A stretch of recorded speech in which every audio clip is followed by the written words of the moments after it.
What's up, movie fans? Jeffrey Michael here, and welcome to the latest edition of Jeffrey Michael's Movie Reviews Extravaganza, coming to you from a galaxy far, far away. In this video, I will review the movies that were released on December the 15th, 2017.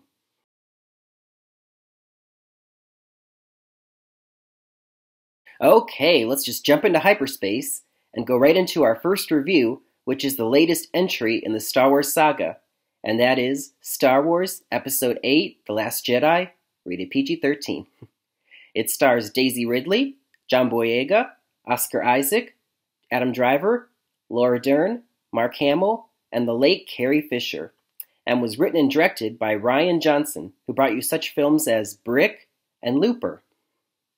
Now, let me just start out by saying, Star Wars! I mean, come on, Star Wars, you guys! Whenever a new Star Wars movie comes out, the whole world stops what they're doing so they can check it out. I mean, it's one of the most successful film franchises of all time. I mean, either everybody is or knows someone who is a Star Wars nut. Now, I'm not that big of a Star Wars fan. That honor goes to both my brothers and my good friend Mike. He knows who he is. But anyway, let's get right to the movie. Star Wars The Last Jedi begins not long after The Force Awakens. In fact, immediately after the Starkiller base was destroyed in the last film, the First Order still now knows where the Resistance base is. So the movie starts off with the Resistance, led by General Leia Organa, played by Carrie Fisher in her final film role. They are quickly escaping all their members in their transports and getting off the planet, just as the First Order's Star Destroyers are creeping up on them, led by Kylo Ren, played by Adam Driver, and Supreme Leader Snoke. And as they're pursuing them across the galaxy, meanwhile, Rey, played by Daisy Ridley, has her own mission. As you remember from the last movie, she's on the Millennium Falcon with Chewbacca, and they're off to find Luke Skywalker on the planet Ahch-To. And when she gets there, she finds that Luke Skywalker has lost all of his hope. I mean, from the mistakes he's made, he's disenfranchised with the whole idea of Jedis and the Force and thinks that the Jedi Order should come to an end. Oh, that's terrible. But anyway, I'm not going to reveal too much more of the plot, ladies and gentlemen, because that would include spoilers, and I'm not going to do that to anyone who hasn't seen it yet. That wouldn't be fair. Can I just say, I loved this movie of the Star Wars entry. I mean, it was entertaining, it was touching, there were some few epic moments, and it brings everything to you that Star Wars, that you know about Star Wars. But I do have to say, though, I was actually shocked by some of the comments I saw online by people who call themselves Star Wars fans, who were either disappointed by the movie, or they felt it wasn't a Star Wars movie much at all, or like it didn't match up to their expectations. And you know what I found funny about all those negative comments is that no one ever actually gave a reason why they didn't like it. I was disappointed. It didn't match up to my expectations. It's like, okay, why? Like, if you don't give a reason, you just look like a crazy person. I mean, I don't understand it myself. I mean, it's everything that a Star Wars movie is supposed to have. I mean, it's got high-flying thrills and, space battles and lightsaber duels. And, of course, Luke Skywalker and Leia, some classic characters, and C-3PO and everyone we all loved. All our characters are there, and the new ones from the newest trilogy. So I don't understand, where all that negativity is coming from, because everyone I talk to loved the movie. And I think everyone, if you haven't seen it yet, even if you're not a Star Wars fan, it's a great film, just for everyone to see. The whole family, if everyone wants to go for the holiday season, let it be Star Wars. And, overall, my grade for it, I think I would give it an A-. I mean, I think it was a great movie, and I think you all will enjoy it too. So everybody go and see it, either in theaters or when it comes out. Just see it, and may the Force be with you. Go see it.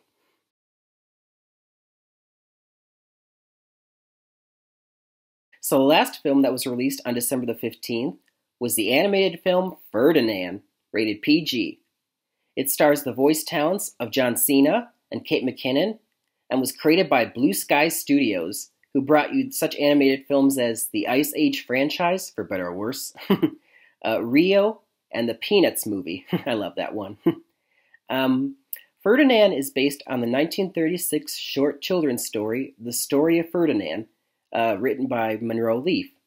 It tells the tale of a bull in rural Spain who would rather frolic and smell the flowers rather than fight against the matador in the bull ring.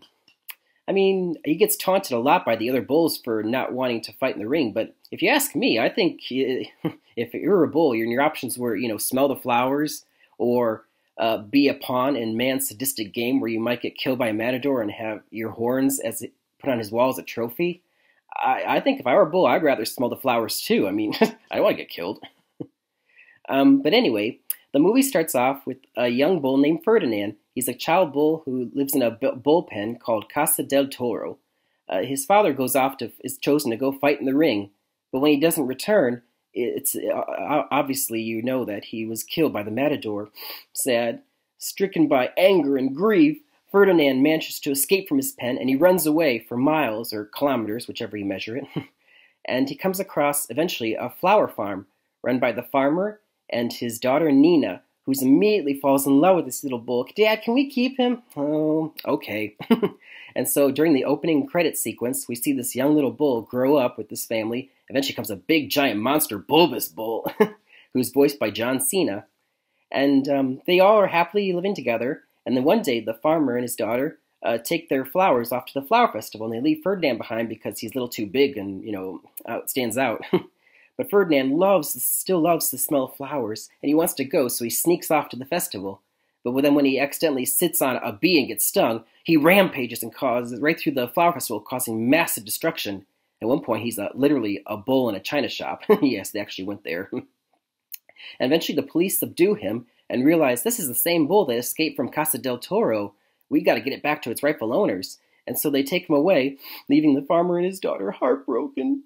And Ferdinand's heartbroken too, but when he gets back to his pen, he reunites with all of his fellow bulls from his childhood who've all grown up as well. And he tells them all how much better off they would be if they went back to the farm with him.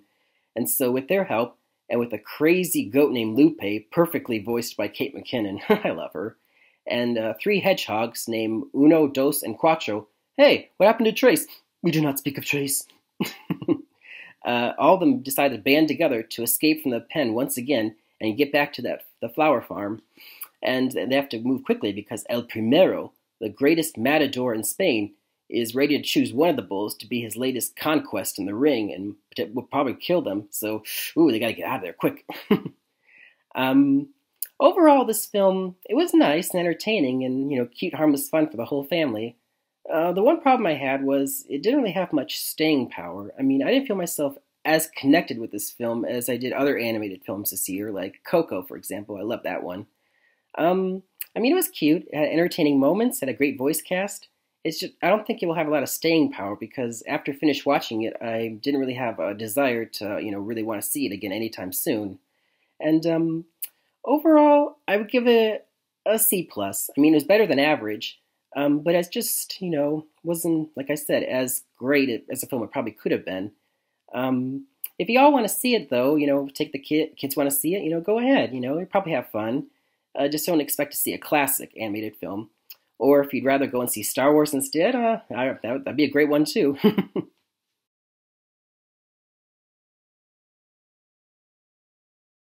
Recap! It is time for... Anyway... Star Wars Episode 8, The Last Jedi, A-, an entertaining, visually stunning, and epic space opera in the latest entry of the Star Wars saga. Screw the naysayers. Everybody, moviegoers and Star Wars nerds alike, see it 1, 2, 3, many times. Chum, chum, chum. And finally, Ferdinand. C+, cute, harmless, entertaining fun for the whole family. Just don't expect an instant classic. That'll do it for the latest entry of Jeffrey Michaels' movie reviews Extravaganza, coming to you from a galaxy far, far away. Until next time, happy movie watching, everybody! And once more, may the Force be with you.